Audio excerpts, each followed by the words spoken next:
See the sunset, the day is ending. Let that yawn out. There's no pretending.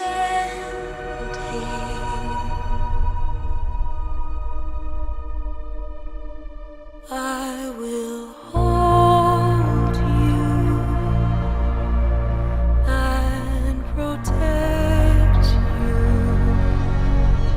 So let love warm you till the morning.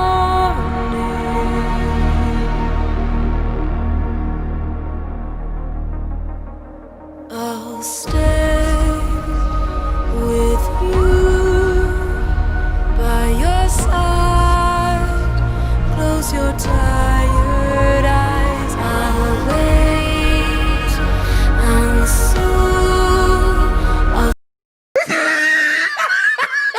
in a dream, and I won't wake before you go. Metal Gear Solid 5 is, 5 years after its release, still one of the best video games I've ever played. It has its quirks, but with how much freedom they give you, with how you approach objectives and how you deal with obstacles, it felt really far ahead of other action games. Ever since I finished it, I've been waiting for a game that would give me the same amount of freedom with its mechanics. And when Hideo Kojima, the creator of Metal Gear, announced that he was working on a new project, I was immediately interested before I even knew what it was about. I was almost going to buy a PlayStation 4 for the sake of playing this game. Thankfully it got announced for PC before I actually made the purchase, but yeah, that's how much I wanted to play it. While I waited for the game to release on PC, I stayed away from reviews. I wanted to have a fresh look at the game for myself when it came out. I won't lie though, I did see some forum posts and some headlines that caught my eye that seemed to suggest that general opinion on the game is rather divided. So now that I've played it, where do I stand? The game takes place sometime in the future. I'm not exactly sure when. The technology displayed is very advanced. However, it's a Kojima game, and the technology is pretty much never period accurate in his games, so whatever that means. The naming scheme is amazing in this game. You play as Sam Porter Bridges, who is a porter for bridges. His actual name is Sam Strand, son of Bridget Strand, President of the United Cities of America, the UCA, and founder of Bridges, the company for whom Sam Strand, who goes by Sam Porter Bridges, works for.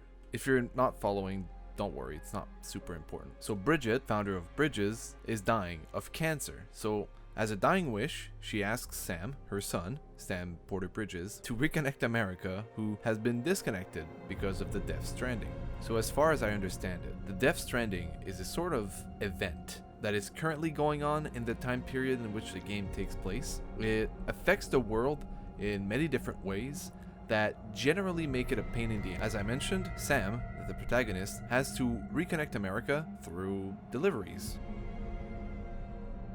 The core gameplay loop revolves around that, doing deliveries.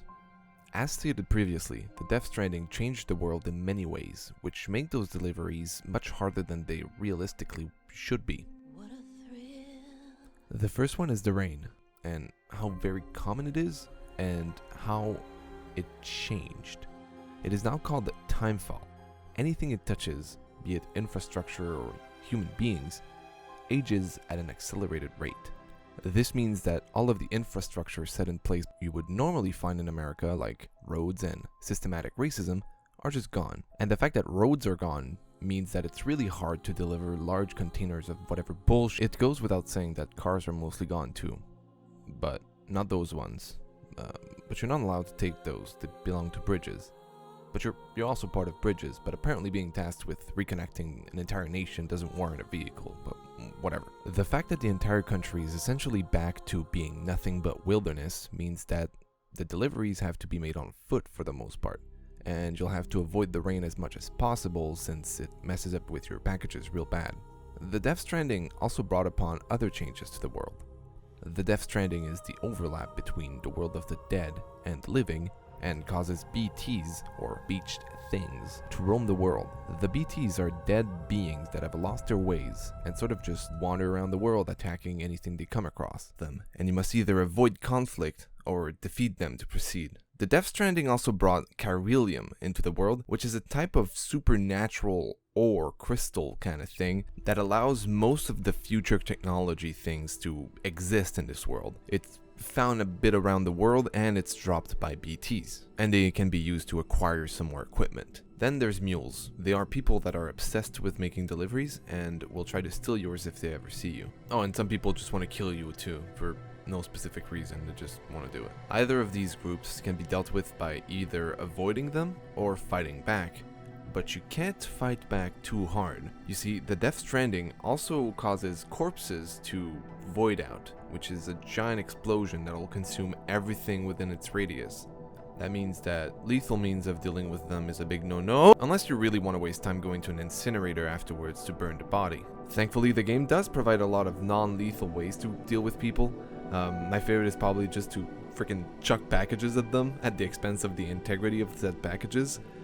It's very unproductive, but I don't know, I just like it. There's also a semi-decent stealth system. Like, it's nowhere as good as something you'd find in a purely stealth game, but it's better than what I usually see in like third-person action games that have elements of stealth, so it gets like kind of a pass. But forget all that I just said. The most important obstacle that you'll find in this game is this: the terrain, the world itself. Most games take a very passive approach to traversing terrain. You press W and your guy will just walk forward. You'll hold up the joystick and you just run full speed in a straight line with zero worries. Well, since the game is about mostly just traversing terrain, walking is much more involved, and that's where most of the gameplay is. Since the game is about delivering things, Sam needs to carry said things, and everything in this game takes up room and weighs something. The number of packages being carried, as well as their size, their weight, impacts Sam's center of gravity as well as his speed and his overall nimbleness. With that in mind, Sam can gain momentum, he can lose momentum, he can slip, he can stumble, he can slide, and most likely fall depending on the terrain and his current disposition. He'll become tired, lose blood, which will also affect how he traverses the terrain. Whoa! No! Of course. Just my luck. I've fallen. Baby, shut the fuck up. Please, fucking God, shut the fuck up! Shut the fuck up! The game looks like an action game, but it plays out a lot more like a management game, trying to find a balance between delivering the most stuff, being well equipped, but making sure that Sam is capable of actually walking. I liked this idea of the gameplay loop, but when I first started playing the game, I was not on board. Sam is human, and humans have their limits. Video games usually ignore those limits. The first part of the game makes you realize how goddamn terrible Sam is at doing anything. I fell, I lost balance, I struggled to carry the packages, and I was really slow at doing it too. One of the factors that made it so horrible at first was that, unbeknownst to me, there was an issue with my controller. But not my controller. Rather, X-input controllers in general, and in case you're unaware, an Xbox One controller uses X-input. So X-input controllers have this issue with this game specifically, where some of the inputs will be doubled and sometimes tripled. I looked online and seems to be a common issue, so I switched to a Switch Pro controller and that fixed the whole ordeal. However, I must say that I didn't realize this until like about 2 hours into the game, so maybe that's why the first part was kind of painful for me, who knows. There was another factor as to why the beginning of the game was rather painful. I think it has to do with the main character, who's very reluctant on going on this journey. The main character is just a vessel for us, the player, and if the main character just doesn't give a shit, it's hard for the player to give a shit as well. Thankfully, as the story progresses, it becomes a non-issue, and Sam doesn't express as much reluctance when you get deeper in the story, so at least there's that. I think that this game excels at making a compelling progression system. Almost. Partly because of how weak you feel when you control Sam at first. You can barely defend yourself, traversing any terrain is a struggle, and you're slow at doing it too. But eventually, as you connect with more people, you start unlocking more tools to help you, and they make a significant difference to the overall experience. Some of my favorite tools are the skeletons, which are these things that you attach to your legs. They improve your movement and carrying capacity a lot. They really make you feel much stronger when you get them initially. The speed skeleton is probably one of the more satisfying items you can get in this game. It just lets you zoom across terrain so fast and just jump across gaps. It's very cool. Some of the items that I got from reconnecting people are more boring than others, like especially the grenades. I just found that like I didn't really give a shit. But a lot of them are really cool, and thankfully a decent amount of them are given pretty early in the game, so that period of time at the beginning where you feel really weak doesn't last too long. And thankfully so, because honestly I don't think I would have played much longer if it kept going that way. It also really fits well with the management aspect, because at first the only tools that you have really are the ropes and the ladders, and it's really easy to, you know, balance out your inventory to have ropes and ladders, and also the deliveries you have to make. But as you get more and more equipment, that's more and more potential to improve your loadout, but also potential to make you heavier and to make your center of gravity much worse. You really have to balance things out like that, and I think that's a really good aspect of this game. Where this progression falls short lies with game completion. Sam has a different level of connection with every settlement he encounters, and the more it goes up, the more rewards you get. But grinding out a lot of these connections is just very boring. Making trips to and from a single point over and over again just to max it out to 5 stars is just not entertaining. Near the beginning of the game, right after I got some of the skeletons and some of the cooler gadgets, I actually grinded out some of these 5 stars connection levels. However, I just wasn't having fun doing that. Just doing the same roads over and over again, it just wasn't entertaining, so I gave up on that. Sadly, some of the cooler upgrades are locked behind that. For example, the skeletons themselves, if you're not equipping them, they take up a lot of inventory space, but when you reach level 3, they're just like tiny suitcases, so you can bring more than one with you, and you're not really impacting your overall weight, and that's pretty cool, but that's locked behind a high connection level. Some of this equipment is battery powered, and Sam has a battery on him, so when you use this equipment, it'll suck up some of the juice. That means that you should use the equipment sparingly. However, that's not really an issue, because if you run out of juice, you can just either create a generator and recharge your battery, or you could use another player's generator. This is another one of the game's mechanics, where reconnecting with people doesn't just mean Sam and the United Cities of America, it also means players reconnecting with each other. Structures and signs left by players can be found in your own game, and vice versa, and at first I thought that this was a bit gimmicky, but then I found myself feeling not so alone in a game that's really void of a lot of other humans. I do think it fits well with the story and the themes, and it complements the gameplay really well. Speaking of story, the graphics are good. For a game with a lot of sightseeing, it was important to create beautiful sceneries, and they certainly have achieved that. It looks absolutely breathtaking at times. And it also gives off this haunting feeling of bittersweetness, because all of this beauty was once home to something that is now gone. I spent quite a bit of time simply admiring the scenery while going through the story. On the subject of story, the soundtrack is not really my style, but it suits the game like a glove.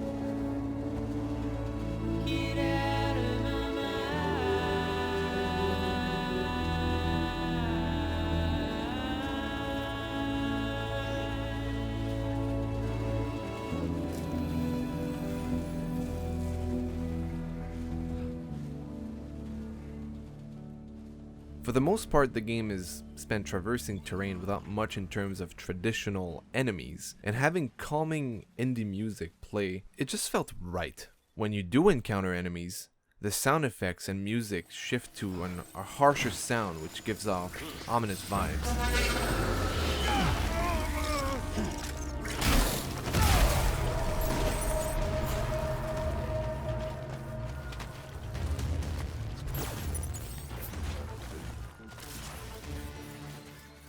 It's not the most sophisticated of soundtracks, but I felt like it did the job and it communicated really well what was going on. But back to when you're not fighting, when you're traversing the terrain, a lot of the time there will be no music at all, and I feel like it would have been a perfect opportunity to have an in-game radio, sort of like what Kojima himself did in Metal Gear Solid 5.